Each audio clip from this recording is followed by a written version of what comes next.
E outros não. Então, quando a gente pensa em outras áreas, aí a gente está falando de liderança, das artes, da psicomotricidade, não necessariamente é o QI que vai definir que aquela pessoa tem altas habilidades ou não. Por isso que é importante, né, quando a gente tem uma pessoa que demonstra o potencial em outras áreas que não são acadêmicas, que ele seja avaliado por um especialista. Então, por exemplo, a gente tem na nossa equipe uma pessoa que avalia a parte musical, que complementa a avaliação. Então, o que vai me dizer do talento, da habilidade que aquela criança tem na música, ou do potencial que ela tem, não é o teste de QI, é a avaliação que essa profissional especializada na área vai fazer. Então, a gente tem que pensar em diferentes formas de avaliar as diferentes características de superdotação. Então, o teste de QI é uma das ferramentas?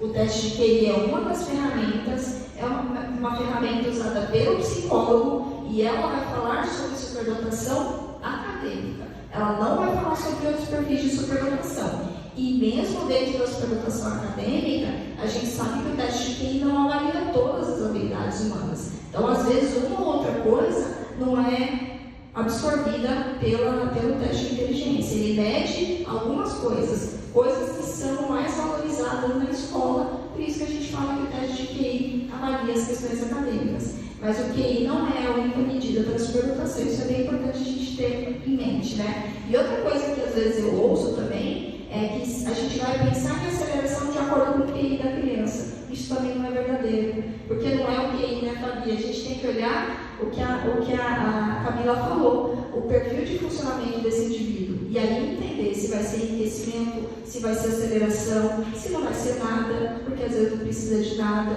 Então o QI é uma medida importante, mas ele não é a única medida e ele não é o que define o total do atendimento que a gente tem que pensar em relação àquele indivíduo. Então, assim, às vezes eu recebo na clínica solicitações do tipo: você faz teste de QI? E eu digo assim: não, eu não faço teste de QI, eu faço uma avaliação do funcionamento do indivíduo, porque eu preciso saber como aquela criança, adolescente ou adulto funciona além do QI.